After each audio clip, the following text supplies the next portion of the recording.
Okay, friends, if you have not subscribed to the Clutter Free Academy newsletter, I'm going to encourage you to do that today. We take all of these podcasts and we go even deeper, pointing you towards resources that are going to make your life and your home better. So all you have to do is go to Kathi, that's KATHI.link/CFA news. That's Clutter Free Academy News, CFA News. And we'll put that link in the show notes. We just want to make sure that you are getting everything you need in order to make sure you can make those changes in your day-to-day decluttering, your day-to-day organization, and your day-to-day life even better. Okay, on with the show.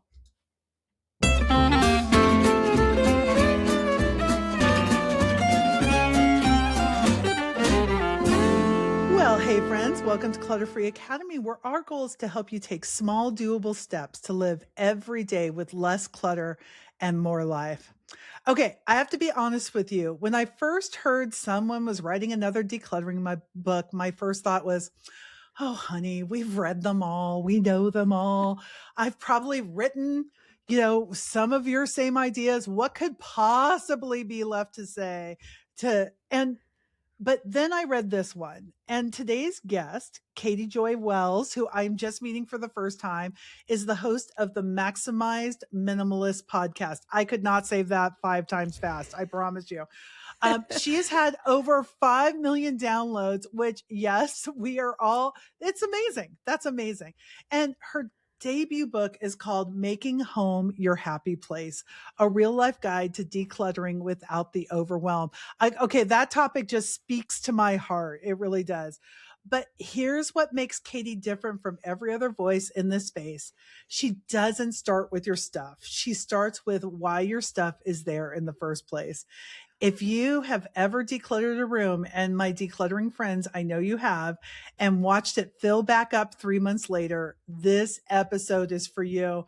Katie, welcome to Clutter Free Academy.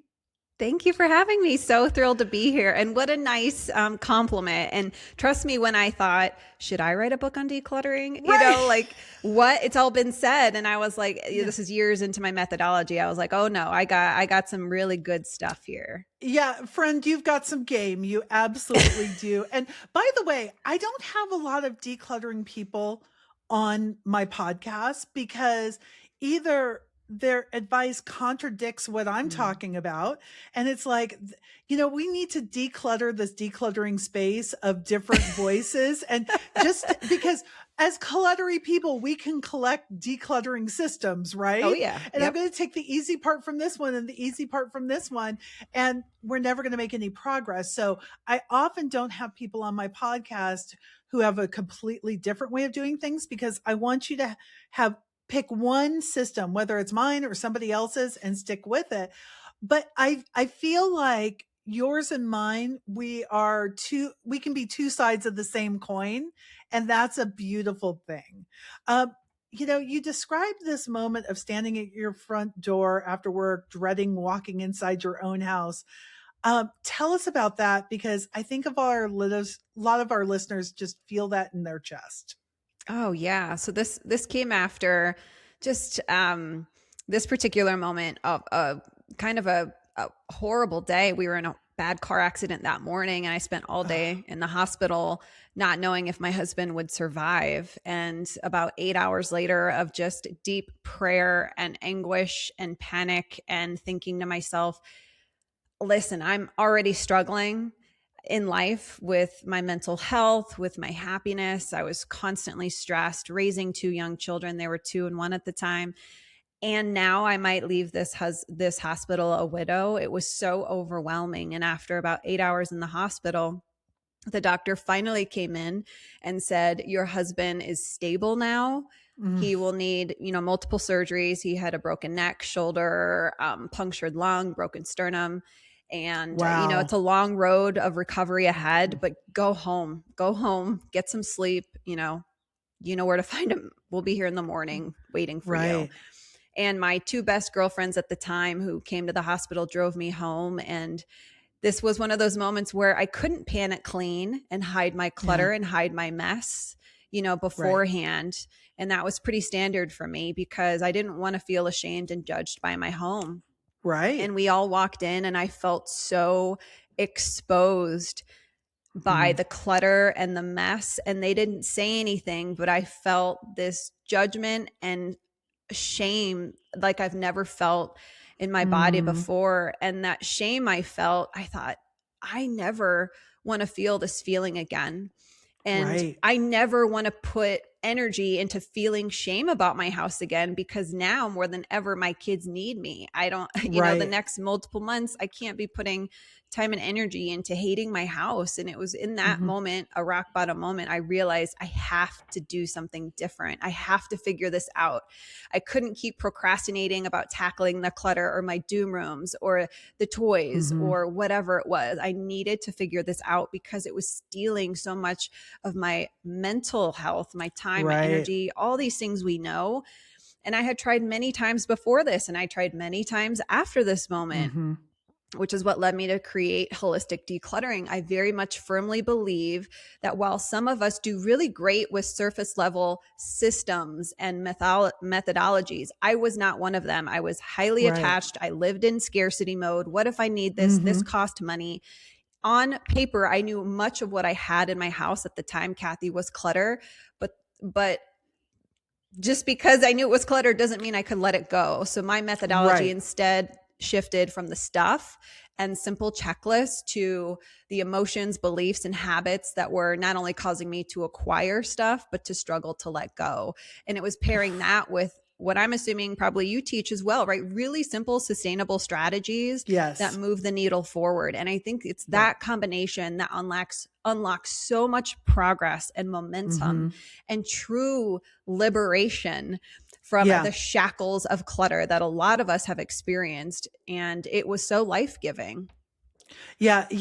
I just want to pause here for a second and talk, just recognize how powerful the shame that comes with clutter.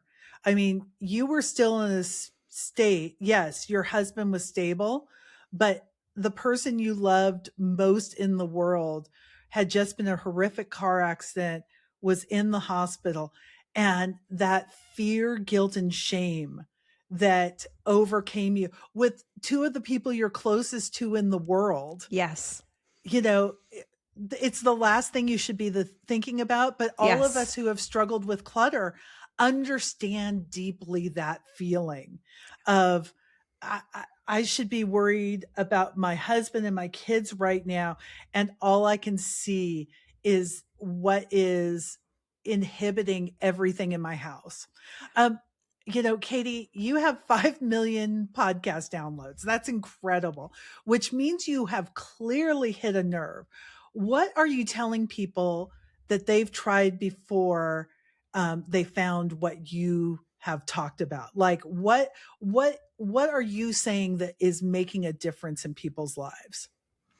I think just being super honest and authentic and vulnerable in the sense in a few ways. Number one, my methodology is not about creating a perfect home. I don't believe in it. I think a lot of methods out there, the Pinterest before and afters, the HGTV shows, whatever, even professional organizers, and I'm not bashing anyone here, but I think when we see these static images of an after photo and that becomes our benchmark for success, but we have kids, but we have pets, but what if I don't want all white furniture, but I have a partner who won't be on board with decluttering and I have kids I'm trying to teach these skills to.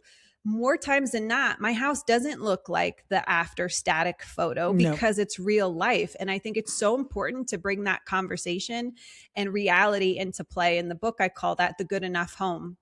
It's not throwing your hands up in the air and saying, well, forget about it, I won't try. And it's about setting the benchmark for yourself, not what culture, society, or other people are trying to sell you. That is so important because it gives us the mental liberation and it reduces the shame. I think it was Brene Brown who said, when you are stuck in shame, hope and action don't feel possible.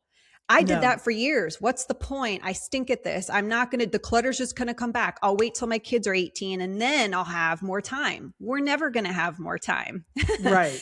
And so I Yes. think setting that benchmark for yourself is so important. The other thing is, you know, I think clutter is often used or again treated as this one thing. Here are the rules, here are the mantras, and those can be helpful. But through my methodology, I created the 4 clutter types. So there are 4 main clutter Yes. types, and most of us only address the first one, which is superficial clutter. This is the easy, the excess, the unused, the broken, the obvious stuff where there's no mental negotiation or yo-yo happening in Right. your brain, right? Most of us tackle that first. We should. It's low-hanging fruit, right? Mhm. That's like saying, I'm going to start working out.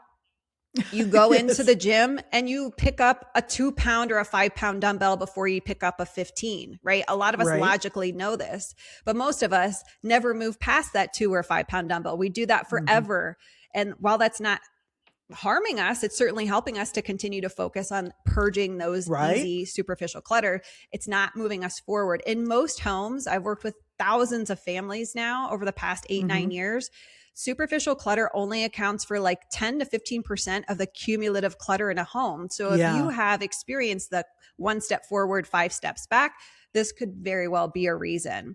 Now, a lot of us, we don't need strategy for superficial clutter by design. It's easy. We know, we let it go. It's trash, recycle, Mhm. whatever. So next layer in, if you look at it like a clutter onion, right? The outer ring, if you think of a Mhm. true onion, it comes off without any effort, really. This is Yeah. superficial clutter. Then we need Right. a knife, right? For the other 3 layers. So the next one Mhm. in is scarcity clutter. This is the fear-based decision making. We are Yep. wired, Kathi, to survive, not to hit our goal of a clutter-free home. What if I need this? This cost money. Well, this still has the tags on it. These types of negotiations I had in my Yes. head, I didn't know how to combat them. Mhm. Scarcity clutter runs amok in so many of our homes, and it's very pervasive culturally as well. And then we have Right. sentimental clutter. A lot of us know this one. We're good at Mhm. self-identifying. This just means, number one, we have a big heart. There is nothing wrong with being Yes. sentimental. A lot of people come to me and say that in a very like ashamed way. You can still curate a simplified home and be a Yes. sentimentalist. So let me say that. Mhm. And then the one I think that gives us, in some sense, the most mental freedom and liberation is identity clutter. Identity clutter is tied to anyone you used to be, any identities you are actively pursuing, aspirational things, who you were, right? Big, heavy, or happy seasons in life. Mhm. And I think for a lot of us women, or whomever, there is a lot of identity clutter sitting in our garages or under our beds or in our closets, clothes from our old corporate career, toys Yes. from our kids' childhood, even though they're Mhm. 16 and almost out of the house, right? Where it feels like it's beyond sentimental. This is, our Right. identity. And it's being able to label those in the sense that, and it's not so granular, something could be scarcity and sentimental and identity all wrapped in one. I think though, when we're Mhm. able to identify and label it and acknowledge it for what it is, then we can go, oh, okay, I know which tool to reach for in my declutter toolbox to help Yeah. me move through this in a way that feels gentle, doable, aligns with what I want to do, and helps me move the needle when it comes to simplifying my house. Yeah. I think so often, uh, we cluttery people are shamed for, uh, some of the things that maybe in our past are keeping, I might need this someday. Or, it's fear based, obviously, but there's something in your past that has said, I got rid of something at some point. We just had this happen. My husband, we needed a cable, and I think this shows up so often with men, right? This cable that we needed because we were having issues with our internet, and we had just thrown those away maybe 6 months ago. But at the time, there was no reason we thought we would ever need it. And so we hang on to things because we don't want to be the sucker who had to buy that cable again. And then there's the sentimental. Yes, there is. I love that you differentiate between sentimental and identity. like I was a good mom, so I'm hanging on to these Yes. stuffed animals because that proved I'm a good mom. Whereas my 17-year-old may not be calling me blessed right now. So I'm going to hold on to those. And I love how you differentiate these things. Which of these four do you see in most of the families that you're working with that is really keeping them from living the clutter less, I'm not saying zero, but less clutter life that they really are reaching for? I, it's nuanced depending on the person, but I will say all of them, Okay. all of them Yeah. in some sense, It's a right? mix. It's a It hot really mess is. mix. Yeah. It's a mix. A lot of people recognize scarcity right away. And to your point, and this was why it's so important for me to put this in the book, we all have our own individual relationship with stuff. And there's this invisible narrative. It's just like old programming in our minds that Yeah. influences this. And I call this your stuff story, which has three main pillars. And this is what makes up the fabric of how you view things, what you struggle to let go of, what you love, what you buy. And the first one is historical. Your caregivers are the people who raised us. We learned a lot from them, for better or for worse. Yes. Did they Yeah. declutter all the time? Was their family motto waste not, want not? I watched countless times. My grandma, she loved to bake. She scraped everything out of she spent extra time and care to get all of the cookie dough out of the, Right. baking bowl. She saved every single bread tie. All these things. And so we start to make connections. Oh, I should do that too. And that trickled down to my mom. And then guess who? To me. Right. Yeah. And then we have our own personal experience, to your point of your brain remembers that. I remember Right. when I let go of those darn cables. So because of that one experience, I'm going to let Yes. that, impact me forever. And I'm going to keep everything just in case, because I don't want to feel Right. like silly again for doing that. Right. Right. And then we have cultural. Cultural only imposes more of that scarcity mindset. Buy it now Yes. before we run out. It's a Right. lot. And again, Yes. it's just like shining a light. It's shining a light in a dark room so you can acknowledge. It's not to pass blame, but it's just to understand, give yourself grace and permission. Oh, this explains why I might struggle with this. Have you ever, Kathi, looked at the same thing in your house? Maybe it was, I don't know, an appliance. And you thought, well, I love this. This isn't clutter. And your husband might look at the same thing and go, what? I hate that. That's clutter, right? Right. It's the exact same thing, but we're interpreting it completely different ways. And I think it's so important to kind of acknowledge that part of it. Well, and our society, we are told, when we think about Pinterest, it's not just about being clear and clutter free. It's about having the right, it's a weird example, but the muffin tin, Yes. like, the muffin tin I had 10 years ago is not acceptable online anymore because you should have the silicone ones or something like that. Right. And it's just, when we're in society, we're told to upgrade to make sure that we're acceptable. That's it. And so what do you do with these stories that we're telling, that stuff story? Yeah. Can you give us an example of what it sounds like? We know what it sounds like in our own heads. How do we rewrite those scripts so that we are not keeping things we don't need to be keeping, or that we're not acquiring things that we absolutely don't need? Yeah. One of my favorite strategies, I learned this likely through therapy years ago, through CBT, cognitive behavioral therapy. And it's like, Okay. instead of meeting these thoughts, well, this cost money, and in the moment going like, well, yeah, it did, leave it in the drawer, and walking away, it's learning to do something with those thoughts and stories, right? So Okay. I talk about the 4 S's in the book. So it's an acronym. So the first S you're going to do is spot the thought. Good news is we already did that. This cost me money, right? This could be useful. So we spot the thought, and then we soften the thought. We meet that thought, this is so important, with curiosity and not judgment, right? Absolutely. Of course, I feel this way about being hesitant to let this go. This costs $15, and that makes total sense why my brain feels a little uncomfortable, especially maybe even based on how I was raised or what's important for me to let this go. And then we can shift that thought, right? Mm-hmm. And I think too, related to that story, I'll go back to the soften piece, right? Because it is a story. If your parent or loved one told you, I value frugality. In our house, Right. we keep things. It's our Yes. duty to keep Mm-hmm. things, because if not, we're wasting, and we don't do Right. that. If you Yes. are tied to that identity, it's gonna keep you stuck. So, related to Yes. that story, maybe you interpret frugality as a certain way, but you can shift that, which is the third S. Shift that.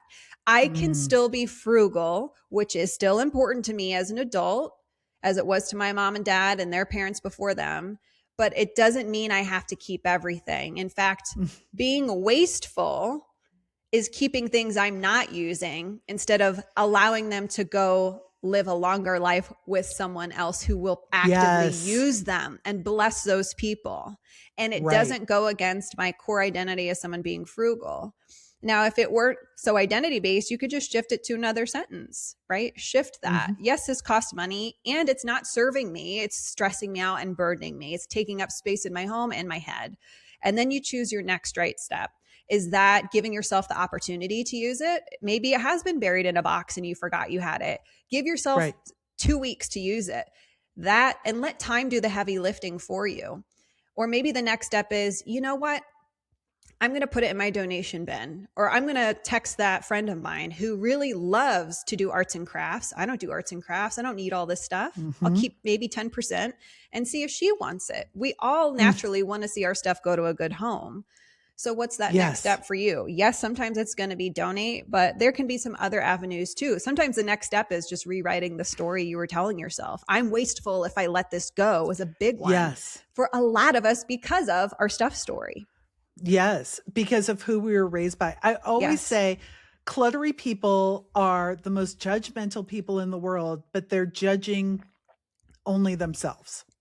That they've got those scripts of I am wasteful, or I spend too much money, or whatever that script is. But I love what you're saying.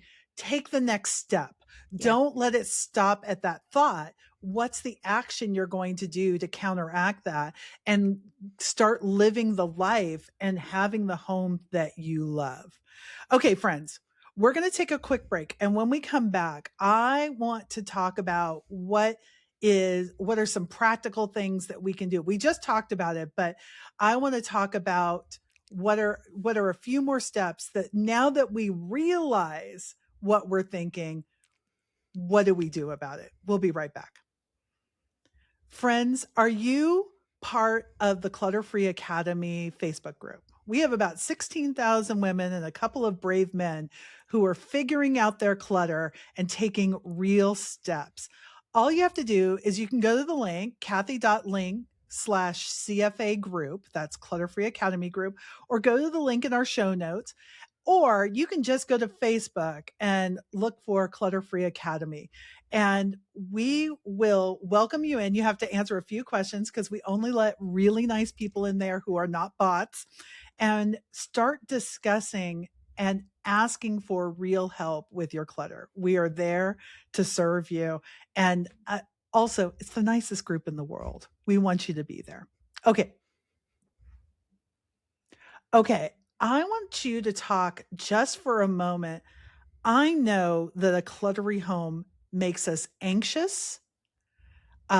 We can feel it in our bodies, right? We Yes. feel that clutter in our bodies. I want you to talk about how a cluttered home affects the nervous system for both, Yeah. for moms, for kids, whoever's living in.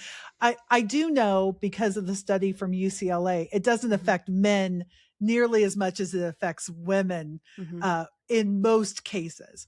But can you unpack that? Because you talk about that.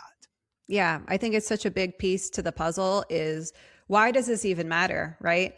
And Hmm. ultimately, at the end of the day, Kathy, it's because of how we are designed. It's how we are wired. Our brains are designed to crave peace and order, and clutter and the volume of things in most Americans' homes, which by the way is the average American home has over 300,000 items in it. I'm sure you've said that and you've heard it. Yeah.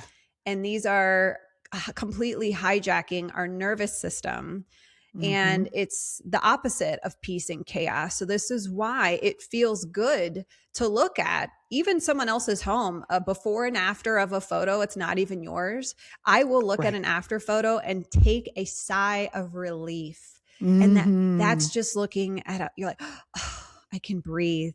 To me, that just says it all right there. And it's because the input that's going into our mind, it's not just piles and stuff. And yes, it's annoying and it's passive, but it's literally hijacking your nervous system in the sense that it's causing your cortisol to go up or stay up. That's what you're referencing in the UCLA study. Mostly for women. We can have that conversation another time. I know we don't have a ton of time, but I think that's an important nuance. And it feels like a low grade threat. It's like, it sends us into fight, flight, fawn, or freeze for a lot of us. A lot of us are freezers with clutter because it's so overwhelming, right? It's not because you stink at this. It's not because you don't have enough willpower or you're not motivated. It's because it's so overwhelming to our minds. And I know you speak to, overcoming that, and this is all good. But I do think, it causes dysregulation. And my analogy is always imagine sitting on your couch at the end of a long night, which I love to do with a cup of tea. Yes. And it's been a long day and you kick your feet up and you're like, oh, you take that sigh, like finally I get a moment to myself. Finally, I get to watch my favorite show. Now imagine your husband or your partner runs in screaming, going, what are you doing? Get up. And they're sounding the alarm. This is what's happening on the lower grade level, of course. That's happening with clutter. And it's so overwhelming to us. And, that can impact our triggers. It can impact our patience. I used to feel like happy-go-lucky mom outside my home the second I walked through my front door and saw everything. I would get angry. I would get frustrated. I would have more anxiety issues at that time. There is absolutely studies showing correlation, maybe not causation, but correlation between depression and anxiety. And some of my favorite ones, which are kind of more granular, but like having a disorganized and cluttered kitchen can cause you to binge eat more junk food. And this is ultimately the crux of it, Kathi. Environment is the invisible hand that shapes human behavior. I think this is a James Clear quote. Environment is the invisible hand that shapes human behavior. When we are in cluttered environments, it impacts our thoughts, emotions, our choices, how we interact with our partners and our kids.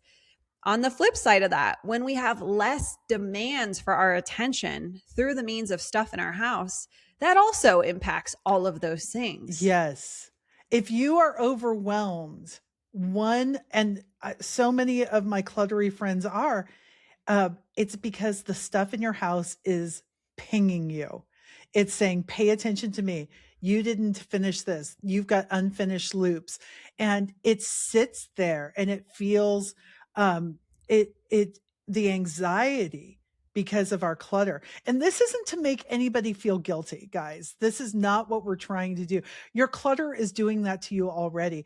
It's saying every time you take a step towards decluttering, you are lessening that anxiety in your house for yourself and for the people you love. And by the way, when they declutter, it's also serving you.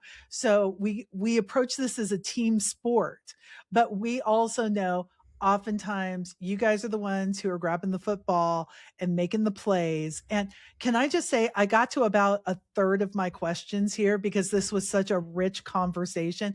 And Katy, I would love to have you back to discuss this more deeply. There are very few people that I can talk to about the psychology of clutter who nerd out like I do. Oh, that's me. That's me. Yeah.